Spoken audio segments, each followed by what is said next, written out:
Dengar di dalam bacaan Injil sosok Yohanes Pembaptis. Tokoh yang sering kali disebut sebagai Elia yang akan datang. Karena di dalam perjanjian lama seperti kita tahu Elia pergi naik kereta berapi. Dan hadirlah sosok Yohanes Pembaptis dengan kata-kata yang tajam seperti Elia.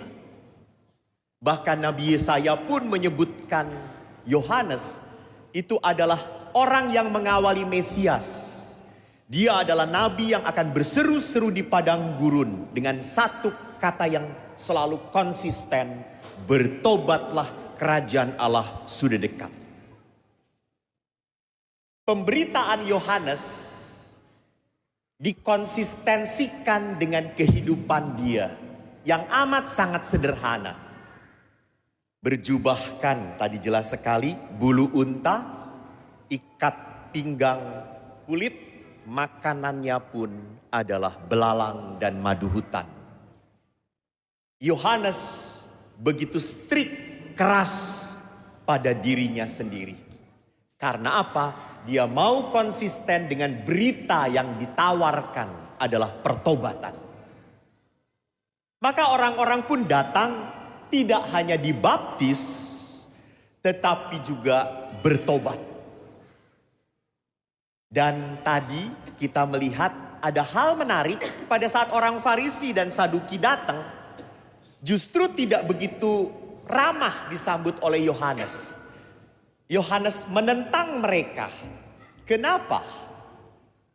Karena Yohanes tahu orang Farisi dan Saduki adalah orang yang keras kepala. Sistem prinsip dasar kepercayaan mereka adalah dasar kesombongan rohani. Mereka merasa sebagai bangsa terpilih Yahudi, sudah Yahudi adalah kelompok yang khusus lagi. Dan mereka sangat sadar mereka keturunan Abraham.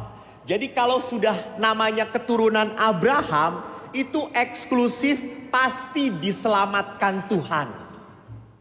Ini yang dibenci oleh Yohanes. Karena orang-orang seperti ini pasti punya kecenderungan meremehkan dan menjelekkan yang lain. Maka mereka mau dibaptis hanya supaya apa? Supaya sama saja. Padahal Yohanes menuntut apa? Pertobatan. Bukan hanya semata-mata pembaptisan. Kalau kita kembalikan semangat pertobatan ini dalam semangatnya tahun kerahiman, saya tertarik mengingatkan Anda, walaupun tahun kerahiman sudah lewat, ada 2 poin dari pertobatan yang diangkat oleh Bapak Paus. Yaitu apa? Pertobatan harus diwarnai 2 hal.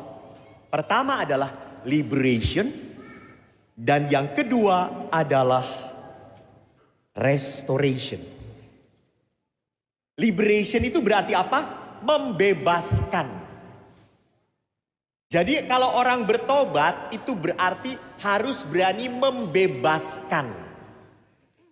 Contohnya pengalaman sakit hati, dikecewakan, jengkel. Kita simpan terus nih dalam hati sehingga kita tidak bisa memaafkan. Ini adalah ciri orang yang tidak bisa bertobat karena menyimpan kesakitan dalam hati. Maka kalau mau bertobat, liberation, bebaskan. Hanya seringkali untuk membebaskan kita berat. Karena apa? Enak banget dia diampuni, udah nyakitin gue. Saya akan bahagia kalau dia menanggung 2-3 kali lipat lebih parah dari saya. Itu sulitnya manusia melepaskan, membebaskan. Membebaskan pun itu artinya apa? Dari kelekatan-kelekatan. Dari kehidupan-kehidupan kita yang tidak teratur. Hei anak-anak, Mas Dinar, dengerin. Karena Romo dengar banyak Mas Dinar yang maniak main game. Itu tidak teratur. Kalau Mas Dinar maniak berdoa, that's good, you know. Tapi kalau anak-anak maniaknya main game, diambil gamenya marah-marah, ngamuk-ngamuk, bakar rumah. Nah, itu sinting namanya gitu ya. Nggak bener. Hidup kamu bukan untuk main game coy. Tapi itu pun karena teladan ibunya. Tidak bisa lepas dari drama Korea. Jadi bagaimana mungkin anaknya bisa lepas? Anak, jangan main game. Mama jangan nonton drakor. Beda, drakor beda, anak beda. Drakor itu bagus banget. Dan anak akan berkata, kata siapa gitu ya. Tetap aja mama melotot terus. Gitu ya. Jadi ada kebiasaan-kebiasaan, keasikan-keasikan yang membuat kita lepas lari dari tanggung jawab. Sama bapak-bapak juga seringkali terhanyut oleh hobinya. Hobi gosokin terus mobilnya sampai kinclong. Bahkan mobil sobek sedikit aja langsung hafal. Istrinya sobek di mana-mana nggak hafal. Karena nggak pernah diliatin. Mungkin ngelihat istrinya sudah enak.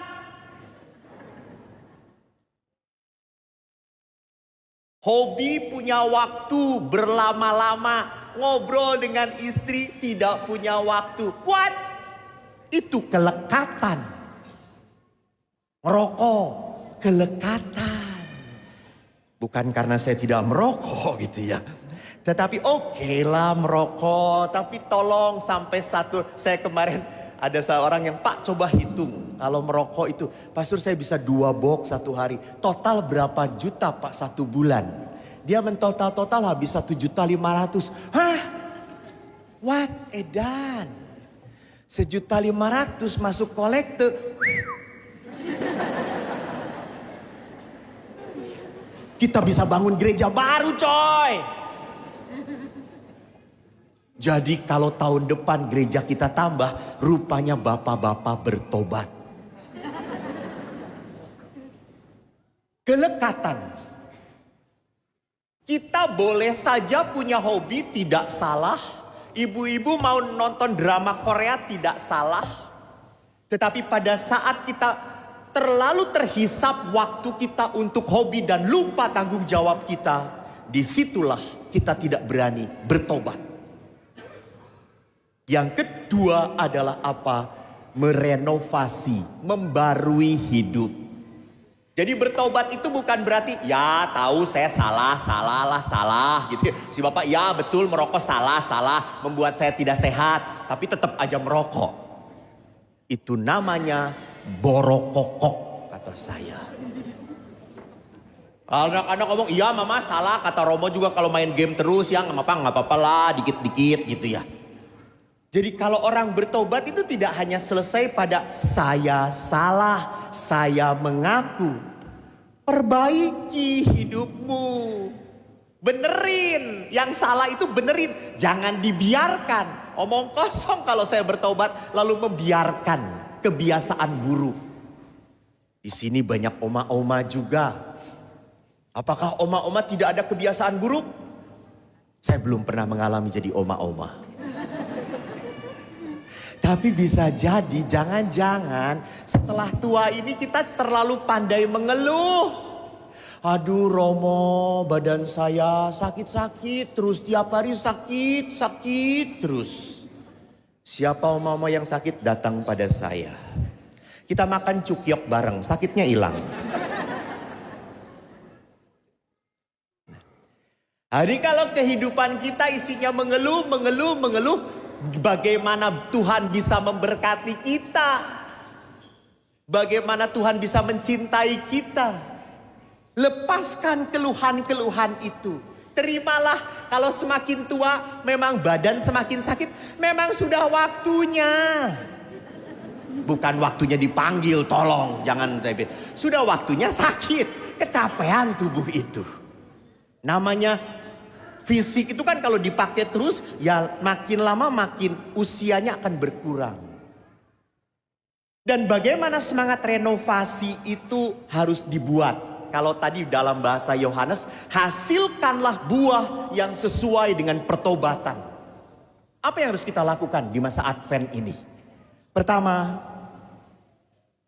mulai kita belajar berdoa kembali. Doa pribadi kembali. Tolong Bapak Ibu, berdoalah kembali di dalam keluarga bersama anak-anak. Rajinkan. Jangan selalu mudah berkata, "Nak, doa." "Papa, nanti." Sebelum dipanggil Tuhan, Papa doa. No, dengan anak-anak. Anak-anak sangat bahagia pada saat mereka bisa berdoa. At least 2 Bapa Kami, 3 Salam Maria cukup, gak apa-apa. Bukan panjangnya, tetapi kebersamaannya. Kedua adalah apa? Pelayanan. Belajarlah melayani. Saya sedih sekali, jujur sedih. Mumpung terbuka dan secara online juga. Saya sedih.